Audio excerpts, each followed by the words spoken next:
আমি নিজে যে কোনো কাজ করতে গেলে আমার সাথে ঠিক এরকমটাই হয়। হ্যাঁ, একদমই তাই। আর আজকে সকাল থেকে সারাদিন কি খাওয়া দাওয়া করলাম, কি হেলদি খাবার খেলাম, সবটা তোমাদের সাথে আজকে এই ব্লগে শেয়ার করব। তো চলো, গুড মর্নিং সবাইকে। সকাল সকাল ঘুম থেকে উঠেই দেখছি শরীরটা একটু খারাপ খারাপ করছে, আর চোখ মুখের অবস্থা দেখে বুঝতেই পারছো আমার স্কিনের কেমন অবস্থা হয়ে গেছে। তো এখন থেকে আমি ঠিক করেছি একটু হেলদি খাবার খাবার। এদিকে আমার বোন এখনও ঘুমোচ্ছে। তো চলো সকালবেলা কি খাই সেটাই তোমাদেরকে দেখাবো। একটা বিট নিয়ে নিয়েছি, একটা গাজর আর একটা হলুদ। তো চলো সবগুলোকে কেটে নিলাম। এবার মিক্সির বাটিটাকে ভালোভাবে মেজে নিচ্ছি, কারণ এই মাঝারি বাটিটা না একদম খুব কম ইউজ হয়। দেখো এই কাজটা করতে গিয়েও আমার সেম অবস্থা। আর বাটিটা মাজতে গিয়ে দেখছি ঢাকনাটা একটুখানি ভেঙে গেছে। কি আর করা যাবে, অতটা জিনিস তো আর ছোট বাটিতে বানানো যাবে না মিক্সিতে। আর এখানে আমি দাঁড়িয়ে দাঁড়িয়ে গানও করছিলাম। তো চলো ঝটপট করে মিক্সির বাটিটা ধুয়ে নিই, ওটা আবার পেস্টও করতে হবে। তো চলে আসলাম, মিক্সির বাটিটা ধুয়ে সমস্ত কিছু একসাথে দিয়ে দেব। শুধু হলুদটা কিন্তু একদমই দেবো না, কারণ ওটা পরে খাও। এখানে আমি 1 গ্লাস জল দিয়ে দেবো। ধুর, তো আমার একটা গ্লাস জলও ঢালতে পারিস না, ওটাও ফেলে দিচ্ছিস।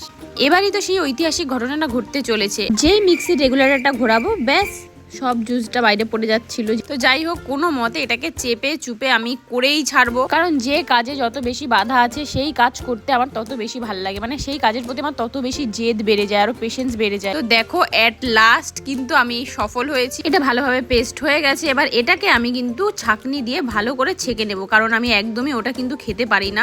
মানে পুরো একদম ছিবড়া লাগে ওই জিনিসটা খেতে। এমনিতেই এই টেস্টটা খুব একটা ভালো নয়। আর টেস্টলেস জিনিস খেতে কার বা ভালো লাগে বলো, কিন্তু খেতে হবে শরীরের জন্য। হুট করে আমাকে আমার বোন বলছে যে তুই কেন খাবি, আমিও খাবো, আমাকেও একটু টেস্ট করা। তো দেখো আমি ছিবড়াটা কিন্তু পুরোপুরি ফেলে দেব। আর এই ছিবড়াটা দিয়ে কিন্তু তোমরা আরও একটা ফেস প্যাক বানাতে পারবে। এটা হেভি সুন্দর একটা ফেস প্যাক হতে পারে। যদি তোমরা দেখতে চাও অবশ্যই আমাকে কমেন্ট করে জানিও।